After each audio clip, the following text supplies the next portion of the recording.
فرش التراب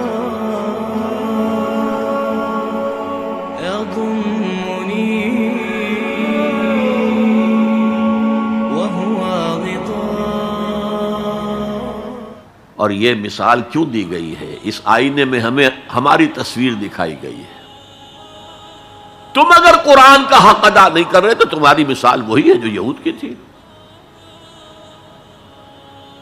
بئس مثل القوم الذین کذبوا بآیات اللہ، بری مثال ہے اس قوم کی جس نے اللہ کی آیات کو جھٹلایا. تو زبان سے تو یہودیوں نے کبھی نہیں جھٹلایا تورات کو، عمل سے جھٹلایا ہے.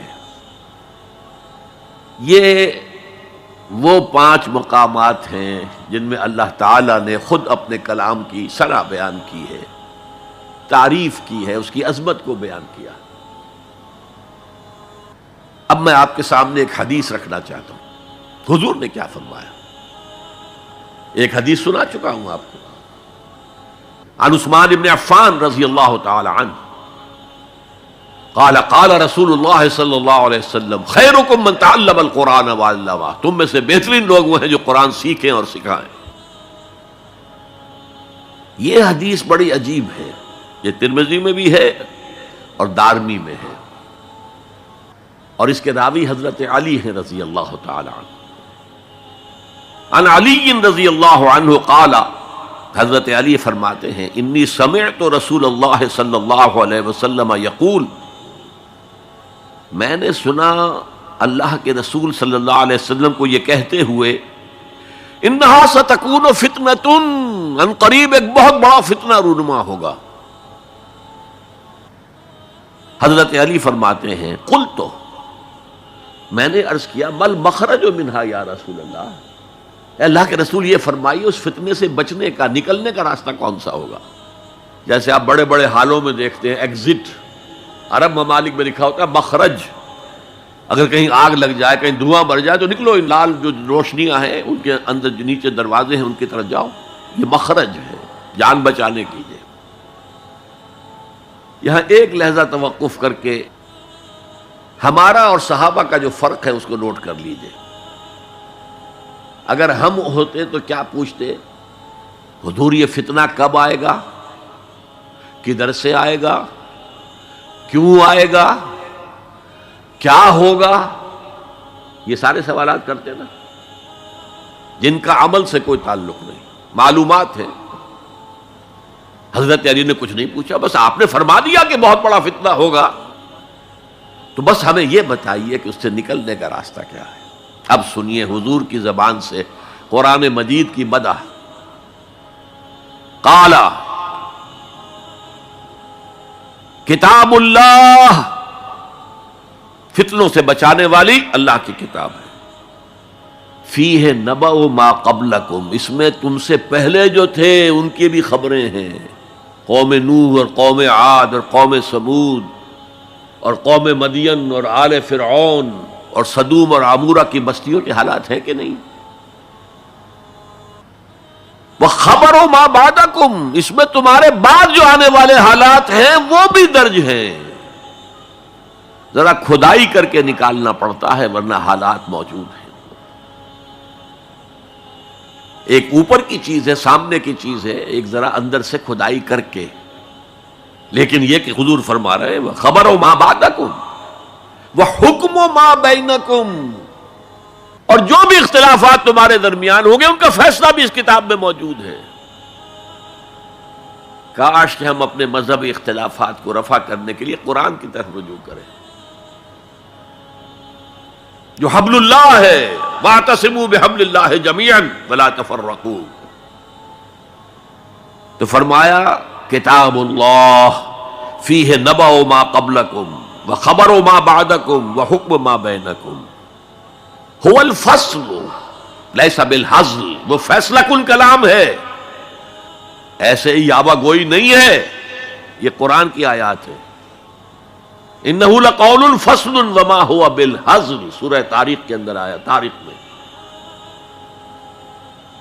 هو الفصل لیس بالحزل من ترکہ من جبار قسمہ اللہ. اگر کوئی جبار شخص اپنی سرکشی میں اس قرآن کو ترک کر دے گا اللہ اسے پیس کر رکھ دے گا.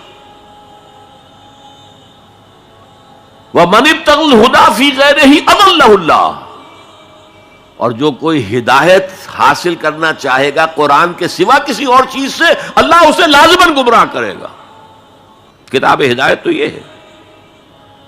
وَهُوَ حَبْلُ اللَّهِ الْمَتِينُ، اور یہی تو ہے اللہ کی مضبوط رسی جو قرآن میں کہا گیا وَاعْتَصِمُوا بِحَبْلِ اللَّهِ جَمِيعًا.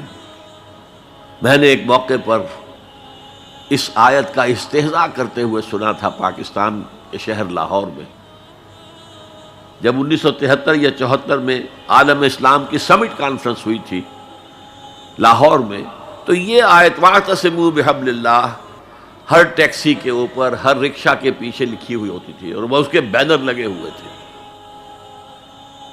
تو میری کوئی کتاب ایک پریس میں تھی، میں اس کے لیے جلدی کے لیے کہنے کے لیے کہ جلدی شائع کرو وہاں گیا، تو وہاں ایک صاحب تھے آزاد کشمیر کے محکمہ اطلاعات کے بہت بڑے افسر، اور وہ کہہ رہے تھے کیا محمل کلام ہے، کہاں ہے وہ رسی، کس کو پکڑے. انا للہ و انا الیہ راجعون. حضور فرما رہے ہیں هو حبل اللہ المتین، یہ ہے رسی اللہ کی. ایک حدیث میں آتا ہے القرآن حبل اللہ الممدود من السماء الی الارض، یہ اللہ کی رسی ہے جو آسمان سے زمین تک تنی ہوئی ہے. ایک اور حدیث بہت پیاری ہے، میں آپ کو بتائے بغیر نہیں رہ سکتا. حضور اپنے حجرے سے برآمد ہوئے تو آپ نے دیکھا مسجد نبوی کے کونے میں صحابہ بیٹھے ہیں، قرآن کا مذاکرہ کر رہے ہیں. مذاکرہ ایک ہوتا ہے درس، ایک شخص بول رہا ہے دوسرے سن رہے ہیں، یہ نہیں، مذاکرہ آپس میں. حضور کے چہرے پر بشاشت کے آثار ظاہر ہوئے. آپ چل کر آئے، آپ نے ایک سوال کیا عجیب، الستم تشہدون، کیا آپ لوگ اس کی گواہی نہیں دیتے اللہ الہ الا اللہ وانی رسول اللہ ہے وہذا القرآن جاء من عند اللہ، کیا آپ لوگ اس کی گواہی نہیں دیتے کہ اللہ کے سوا کوئی معبود نہیں اور میں اللہ کا رسول ہوں اور یہ قرآن اللہ کے پاس سے آیا ہے؟ جواب کیا تھا؟ بلا یا رسول اللہ، بلا یا رسول اللہ، بلا یا رسول اللہ. اللہ کے رسول کیوں نہیں، ہم گواہی دیتے ہیں. اب فرمایا جس کے لیے میں نے یہ حدیث سنائی، فاستبشروا، خوشیاں مناؤ. جیسے ہم نے دوسرا جو تھا سورہ یونس کی آیات فبذالک فلیفرحوا، خوشیاں مناؤ، جشن مناؤ اس قرآن پر. فاستبشروا، تو بشارتیں حاصل کرو.